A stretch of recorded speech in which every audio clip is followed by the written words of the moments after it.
Hello दोस्तों। आज के इस वीडियो में हम लोग इडोटोरिया का जो अभ्यास चल रहा है उसका सेट नंबर 3 का प्रैक्टिस आज हम लोग करने वाले हैं। तो चलिए शुरू करते हैं आज सेट नंबर 3 का पहला सवाल। सवाल नंबर 1 है कि हड़प्पा सभ्यता में जूते हुए खेत का साक्ष्य कहाँ से मिलता है? कहाँ से मिलता है? तो इसका उत्तर हो जाएगा कालीबंगा, ऑप्शन नंबर ए।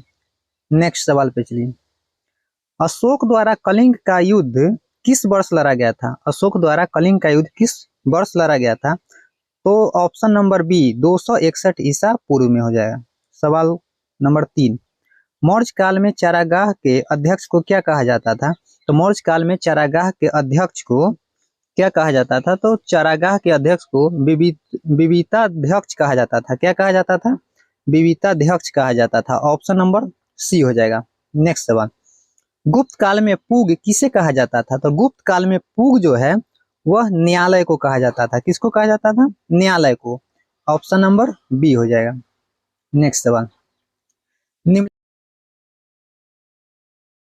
चलिए सवाल नंबर 5 को देखते हैं।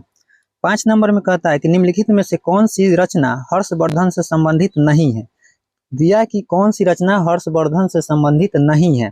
तो ऑप्शन नंबर 1 में है नागानंद, बी में प्रियदर्शिका और सी में रत्नावली और डी में काव्य दर्शन। तो इसमें काव्य दर्शन है वो इसका हर्षवर्धन का रचना नहीं है, बाकी बात तीनों है। चलिए नेक्स्ट सवाल पे आते हैं।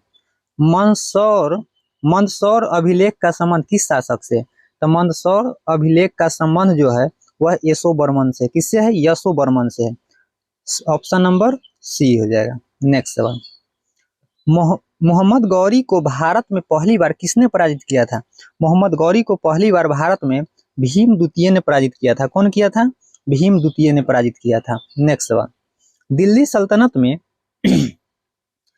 सल्तनत में विद्रोहियों के प्रति दुर्बल नीति किस शासक ने अपनाई थी?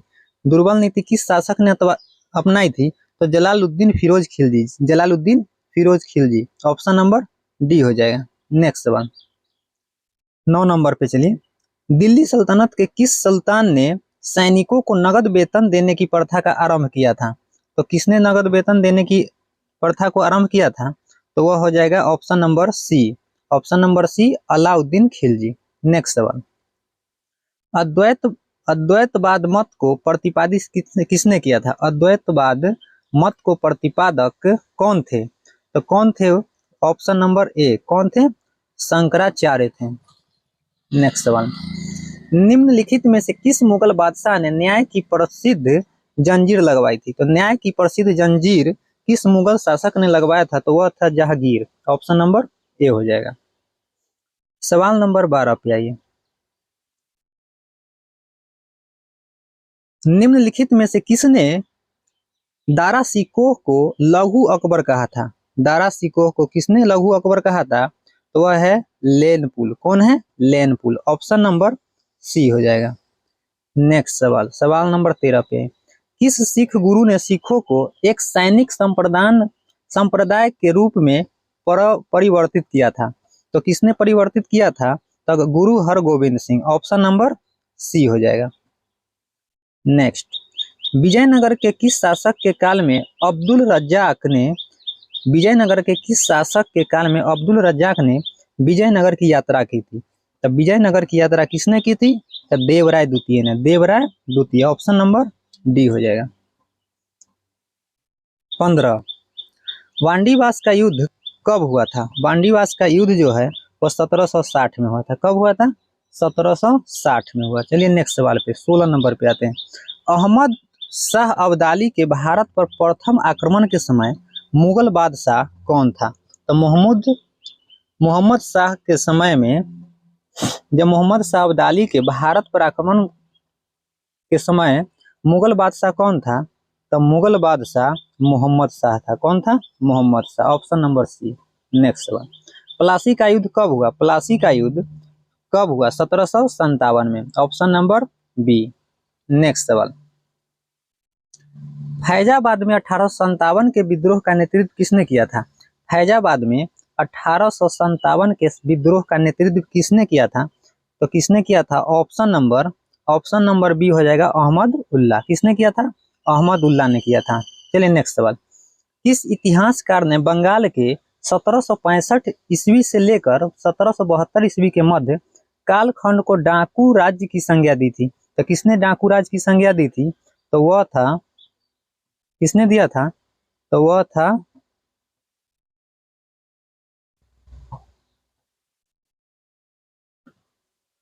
किसने दिया था? के एम पनिक्कर ने। किसने दिया था? के एम पनिक्कर ने। चलिए नेक्स्ट सवाल। इकोनॉमिक हिस्ट्री ऑफ इंडिया नामक पुस्तक किसने लिखी? इकोनॉमिक हिस्ट्री ऑफ इंडिया नामक पुस्तक किसने लिखी है? तो ये किसने लिखा है? रमेश चंद्र दत्त ने। किसने लिखा है? रमेश चंद्र दत्त ने। ऑप्शन नंबर बी हो जाएगा। चलिए नेक्स्ट सवाल। किस अधिनियम के माध्यम से भारतीयों की शिक्षा पर 1 लाख रुपए खर्च करने का प्रावधान किया गया है? किस अधिनियम के माध्यम से? तो अधिनियम हो जाएगा 1813 का अधिनियम। कौन सा अधिनियम? ऑप्शन नंबर बी हो जाएगा, 1813 का अधिनियम। नेक्स्ट सवाल। सवाल नंबर 22। आत्मीय सभा का गठन किसके द्वारा किया गया था? आत्मीय सभा राजाराम मोहन राय। आत्मीय सभा किसके द्वारा? राजाराम मोहन राय के द्वारा। ऑप्शन नंबर सी हो जाएगा। नेक्स्ट। अलीगढ़ आंदोलन के संस्थापक कौन थे? अलीगढ़ आंदोलन के संस्थापक सर सैयद अहमद खां थे। कौन थे? Sir Syed Ahmad Khan. Option number C. Next. Pagalpanthi विद्रोह किसके नेतृत्व में हुआ था? पागलपंथी विद्रोह जो था वह कर्म शाह के नेतृत्व में हुआ था। कर्म शाह के नेतृत्व में। ठीक है। नेक्स्ट। सन 1881 ईस्वी का प्रथम कारखाना अधिनियम किस वायसराय के काल में पारित हुआ था? 1881 का प्रथम कारखाना किस अधिनियम, किस कारखाना 1881 ईस्वी का प्रथम कारखाना अधिनियम किस वायसराय के काल में पारित हुआ था? तो लॉर्ड रिपन के काल में हुआ था। किसके काल में? लॉर्ड रिपन के काल में। ऑप्शन नंबर सी हो जाएगा। 26 पे आइए। गांधी जी ने दक्षिण अफ्रीका प्रस्ताव के दौरान किस रचना का प्रकाशन किया था? 26 नंबर में किसका प्रकाशन गांधी जी किए थे? इंडियन ओपिनियन का। ऑप्शन नंबर सी हो जाएगा। नेक्स्ट सवाल। किस गवर्नर जनरल द्वारा सर्वप्रथम प्रेस पर सेंसरशिप लागू किया था? किस गवर्नर जनरल द्वारा सर्वप्रथम प्रेस पर सेंसरशिप लागू किया था? तो कौन था? Lord Wellesley. किसने किया था? लॉर्ड वेलेस्ली ने किया था। ऑप्शन नंबर बी हो जाएगा। नेक्स्ट। मुजफ्फरपुर में किंग्सफोर्ड की हत्या का प्रस्ताव कब किया गया? मुजफ्फरपुर में किंग्सफोर्ड की हत्या का प्रयास कब किया गया था? तो 1908 में। कब किया गया था? 1908 में किया गया था। देखिए 30 अप्रैल 1908 को बिहार के मुजफ्फरपुर में खुदीराम बोस और प्रफुल्ल चाकी ने किंग्सफोर्ड पर बम फेंका था, लेकिन किंग्सफोर्ड उस समय बच गया था। इस बम कांड में मिस्टर केनेडी की पत्नी और उसकी पुत्री मारी गई थी। ठीक है, क्योंकि उस समय जिस बागी में बम फेंका गया था उसमें किंग्सफोर्ड था ही नहीं। चलिए नेक्स्ट सवाल। 29 नंबर। निम्नलिखित में से किसने दिल्ली में स्वदेशी आंदोलन का नेतृत्व किया था? दिल्ली में स्वदेशी आंदोलन का नेतृत्व किसने किया था? किसने किया था? तो सैयद हैदर राजा ने। किसने किया था? सैयद हैदर राजा ने। Option number C. नेक्स्ट सवाल पे चलिए। किस उदारवादी नेता को दी ग्रैंड ओल्ड मैन के नाम से जाना जाता है? किसको जाना जाता है? तो दादा भाई नौरोजी को। दादा भाई नौरोजी को जाना जाता है। नेक्स्ट सवाल, सवाल नंबर 31। निम्नलिखित में से कौन सी घटना सबसे बाद में घटित हुई थी? तो देखिए इसमें आपको सबका पता होना चाहिए कौन कब हुआ। चंपारण सत्याग्रह। चंपारण सत्याग्रह 1917 में हुआ। कब हुआ? 1917 में ही हुआ। कब हुआ? 1917 में। खेरा 1918 में हुआ। खेरा कब हुआ? 1918 में। 1918 में खेरा 1918 में हुआ। ठीक है। उसके बाद असहयोग आंदोलन। असहयोग आंदोलन 1920 में, ये 1920 में हुआ। और ये स्वराज पार्टी का गठन 1923 में हुआ। ये कब हुआ? 1923 में हुआ। चंपारण 1917, खेरा 1918, असहयोग आंदोलन 1920 और स्वराज पार्टी का 1923। तो कह रहा है सबसे बाद में किसने घटित, कौन सा घटना घटित हुआ? तो यह स्वराज पार्टी का गठन 1923 में हुआ था। ऑप्शन नंबर बी हो जाएगा। चलिए नेक्स्ट सवाल पे। जालियांवाला बाग हत्याकांड के विरोध में निम्न में से किसने अपनी सर की उपाधि को त्याग दिया था? तो किसने त्याग दिया था? रविंद्रनाथ टैगोर ने। नेक्स्ट सवाल पे चलिए। सवाल नंबर 33।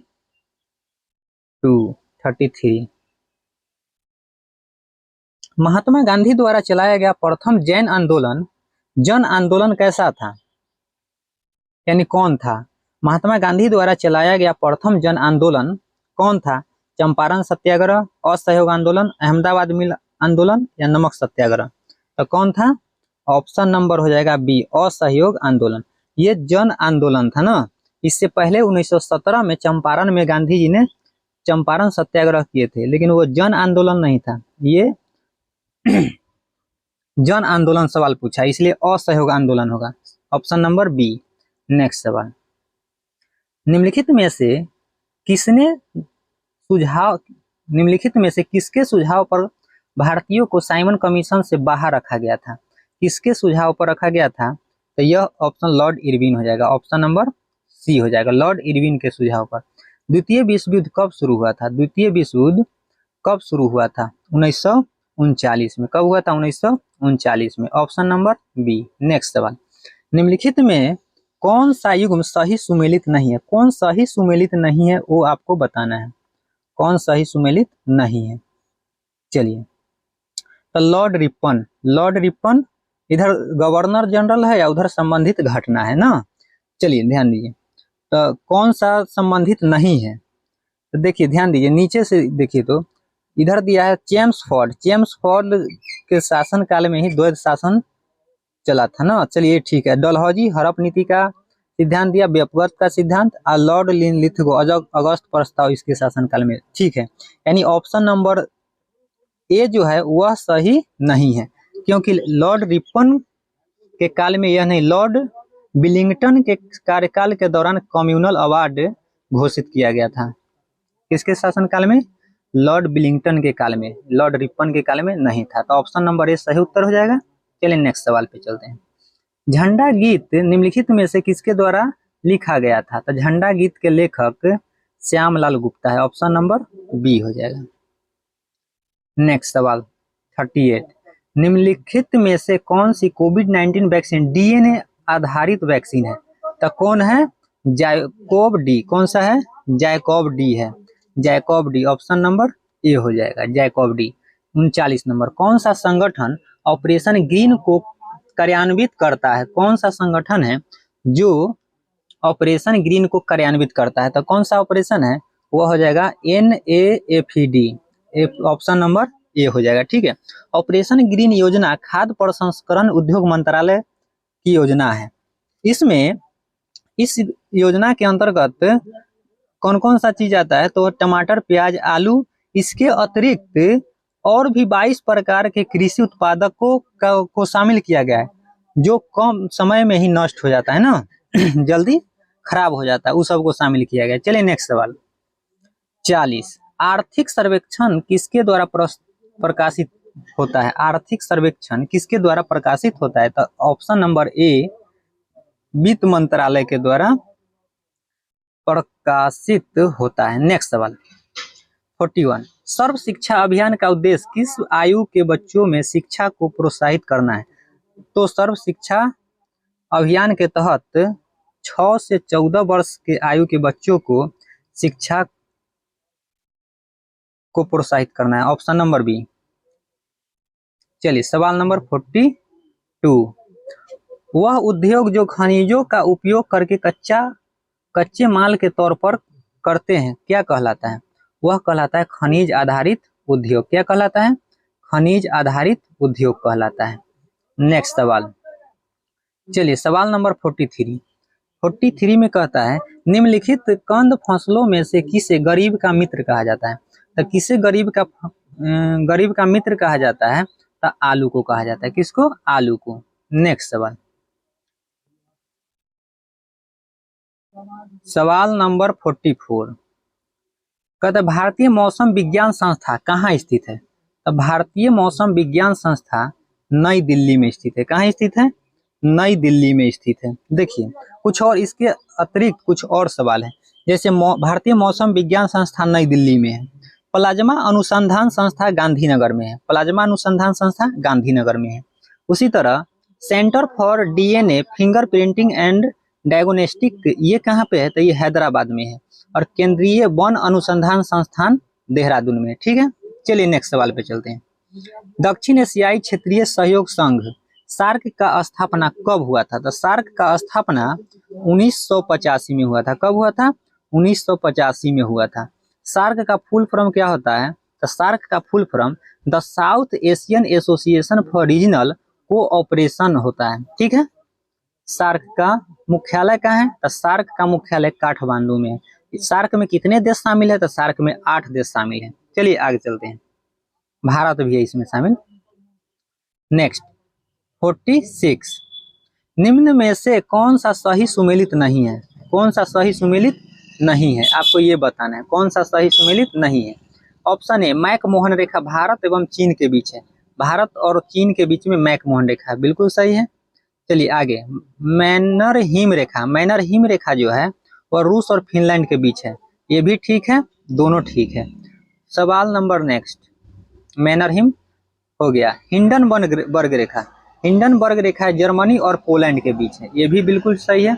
और डी नंबर में जो दिया है मैगिनॉट रेखा, मैगिनॉट रेखा जो है जर्मनी और फ्रांस के बीच होता है। किसके बीच होता है? जर्मनी और फ्रांस के बीच होता है, यही गलत है ना, यानी सुमेलित नहीं है, उसका उत्तर देना था। तो कौन सुमेलित नहीं है? ऑप्शन नंबर डी हो जाएगा। नेक्स्ट सवाल,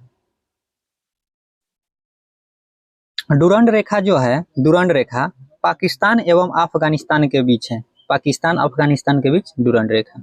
चलिए नेक्स्ट सवाल 47, इंदिरा गांधी परमाणु अनुसंधान केंद्र कहाँ स्थित है? इंदिरा गांधी परमाणु अनुसंधान केंद्र तमिलनाडु में है। कहाँ पे है?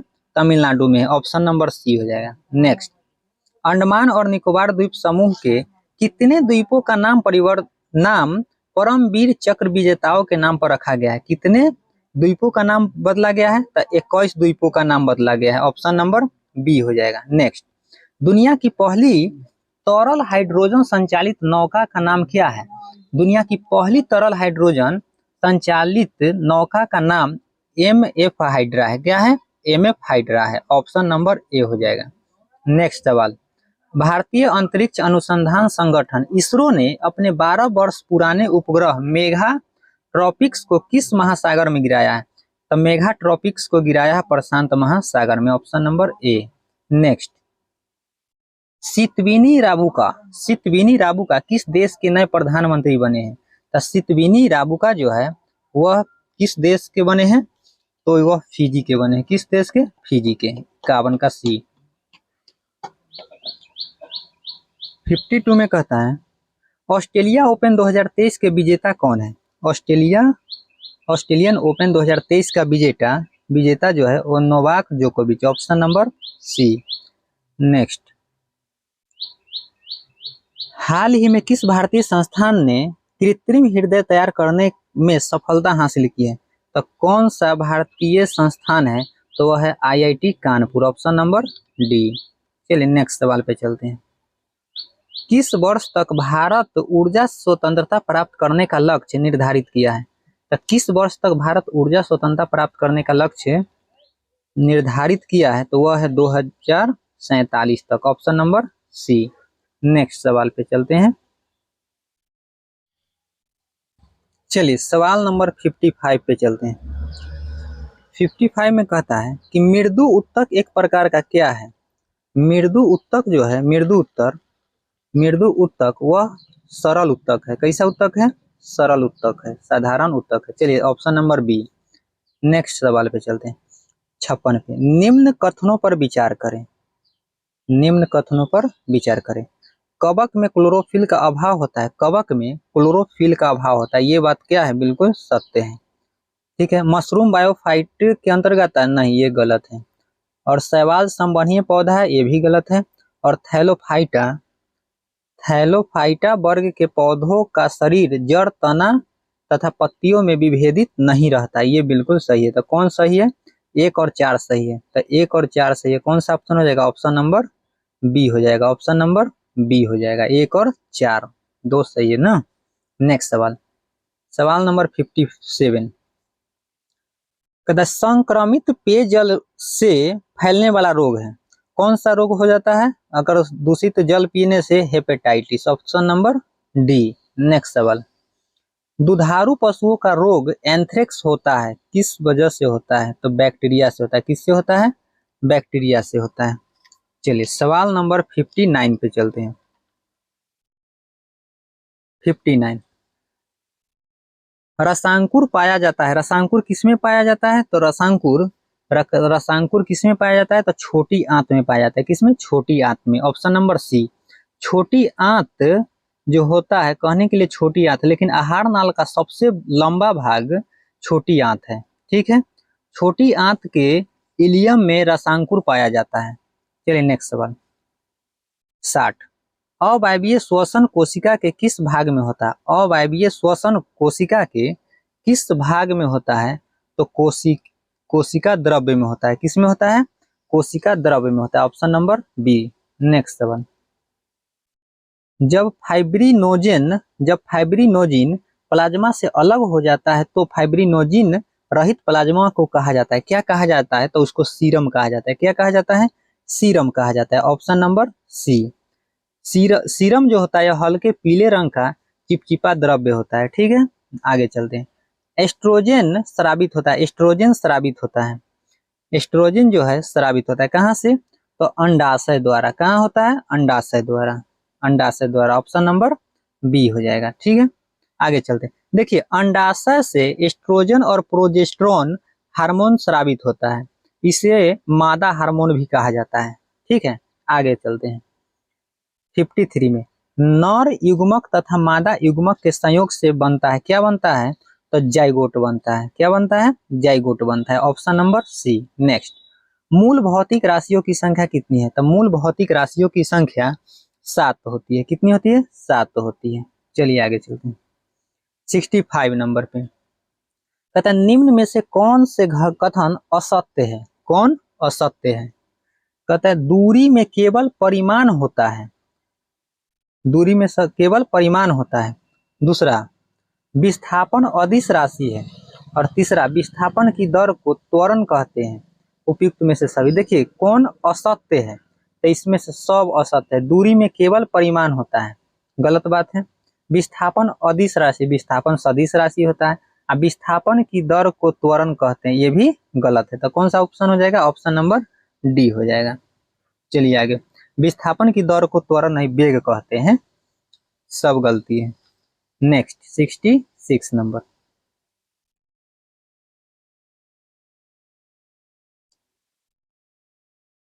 यदि किसी वस्तु में बल लगाने से उसमें कोई त्वरण उत्पन्न नहीं होता है तो वह बल क्या कहलाता है? वह संतुलित बल कहलाता है। क्या कहलाता है?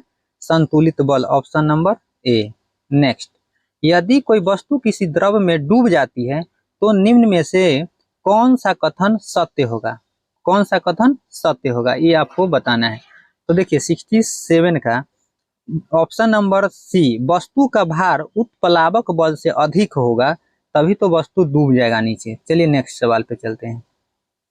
पूर्ण आंतरिक परावर्तन की घटना तब संभव होती है जब प्रकाश जाता है, कहाँ जाता है? तो सघन माध्यम से विरल माध्यम में जाता है, सघन माध्यम से विरल माध्यम में जाता है, ऑप्शन नंबर बी हो जाएगा। नेक्स्ट, श्वेत प्रकाश जब एक प्रिज्म से होकर गुजरती है तो वर्ण सबसे कम विचलित होता है, कौन सा रंग सबसे कम विचलित होता है? तो वह होता है लाल रंग। कौन सा रंग? लाल रंग होता है। नेक्स्ट सवाल पे चलते हैं।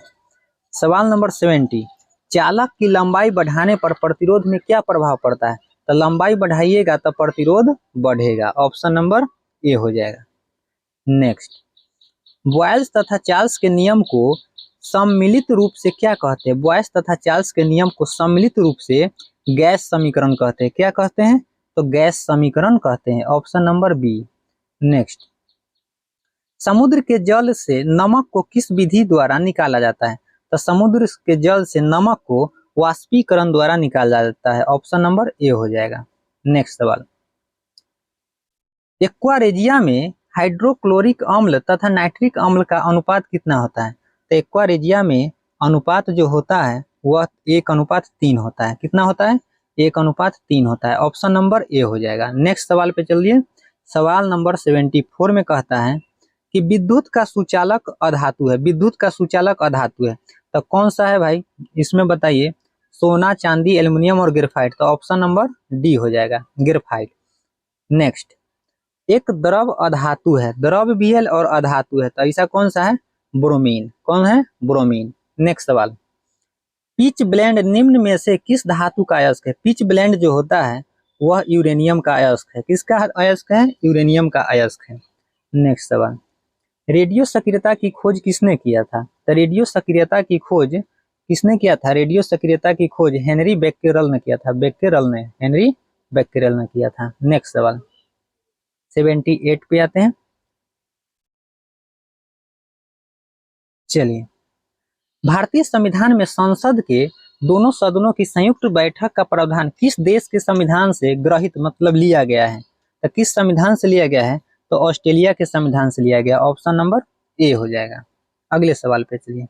राज्यपाल को पद की शपथ किसके द्वारा दिलाई जाती है? तो राज्यपाल को पद की शपथ उच्च न्यायालय के मुख्य न्यायाधीश के द्वारा दिलाया जाता है। ऑप्शन नंबर ए।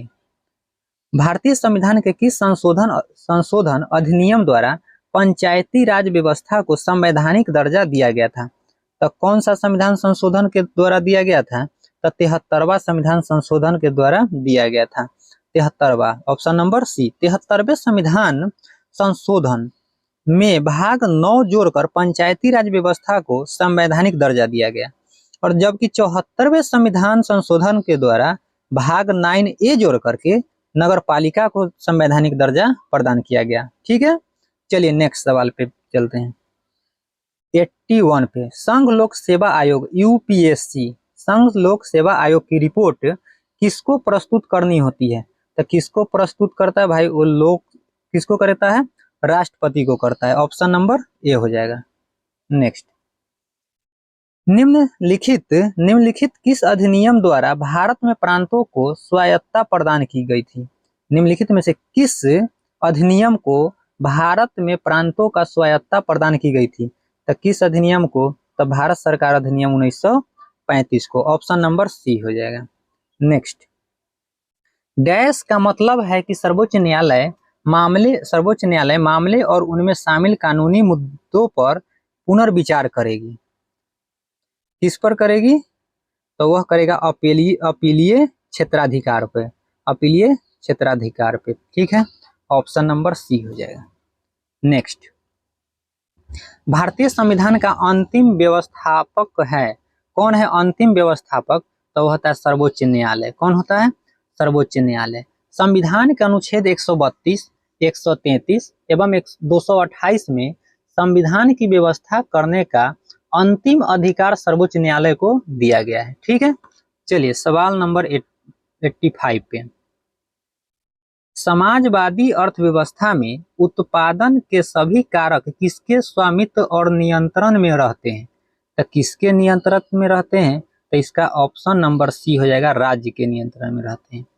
सवाल नंबर 86, महालनोबिस मॉडल का संबंध किस पंचवर्षीय योजना के साथ जोड़ा गया? तो महालनोबिस का जो सिद्धांत था यह दूसरी पंचवर्षीय योजना के साथ जोड़ा गया था। किस योजना? दूसरी पंचवर्षीय योजना। नेक्स्ट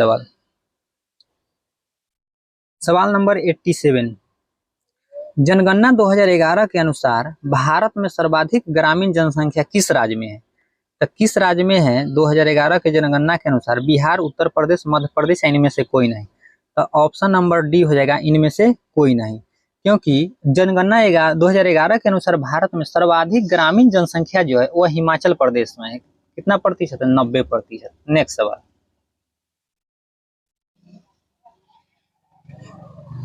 चलिए सवाल नंबर 88 पे,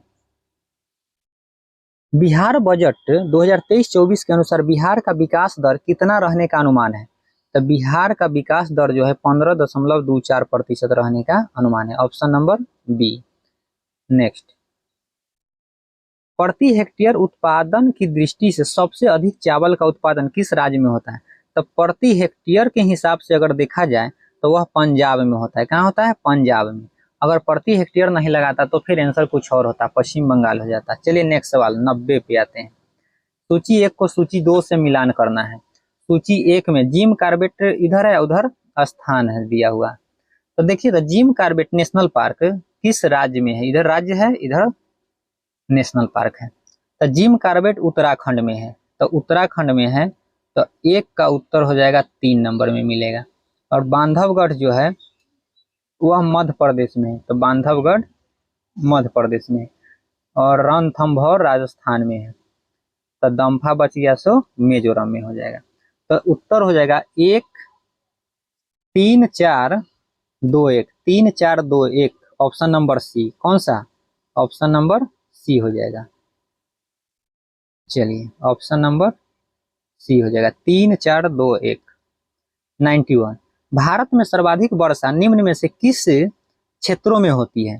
तो सर्वाधिक वर्षा जो है भारत में वह पश्चिमी घाट, हिमालय क्षेत्र तथा मेघालय में होता है। ऑप्शन नंबर ए हो जाएगा, ऑप्शन नंबर ए हो जाएगा। नेक्स्ट सवाल पे चलिए।